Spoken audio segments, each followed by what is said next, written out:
தற்போதைய உடனுக்குடன் நேரலை. கோவை மாவட்டம் ஆழியார் ஆற்றில் ஆபத்தை உணராமல் தடை செய்யப்பட்ட பகுதியில் குளிக்கும் சுற்றுலா பயணிகள் குறித்து நாம் உடனுக்குடன் நேரலில் பார்த்து வருகிறோம். சூழல் புதை மணல் நிறைந்த பகுதிகளில் தற்போது ஆபத்தை உணராமல் சுற்றுலா பயணிகள் அங்கு குளிப்பதால் பரபரப்பு ஏற்பட்டிருக்கிறது. இது தொடர்பான உடனுக்குடன் நேரலில் நாம் தற்போது பார்த்து வருகிறோம். சூழல் புதை மணல் நிறைந்த பகுதிகளில் ஆபத்தை உணராமல் தற்போது சுற்றுலா பயணிகள் குளித்து வருகின்றனர்.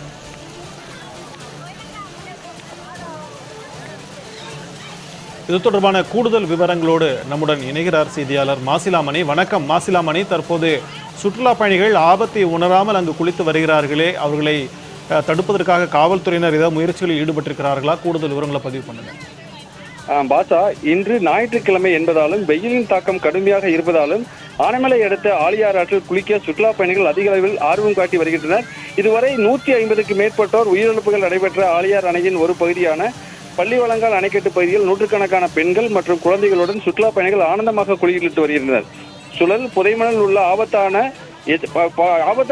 பகுதியாக திகழக்கூடிய இந்த இடத்தில் எச்சரிக்கை பலகையும் வைத்திருந்தாலும் அதையும் பொருட்படுத்தாது சுற்றுலா பயணிகள் ஆற்றில் குளித்து வருகின்றனர். இது குறித்து உரிய நடவடிக்கை எடுத்து பாதுகாப்பு குழு அமைத்து தடுப்புகள் அமைத்து உயிரிழப்புகளை தடுக்க வேண்டும் எனவும் ஆற்றுப்பகுதிக்கு செல்லவே வழி இல்லாத பொழுது சுற்றுலா பயணிகள் தொங்கியபடி ஆபத்தை உணராமல் இறங்கி செல்வதால் உயிரிழப்புகள் ஏற்படும் அபாயம் உள்ளது. மேலும் சுற்றுலா பயணிகள் அவர்களை செல்லாதவாறு தடுக்க போலீசார் மற்றும் நீர்வளத்துறை அதிகாரிகள் கண்காணிப்பு பணியில் ஈடுபடுத்த வேண்டும் என இப்பகுதி பொதுமக்கள் கோரிக்கை விடுத்து வருகின்றனர். பாசா, தகவல்களுக்கு நன்றி மாசிலாமணி.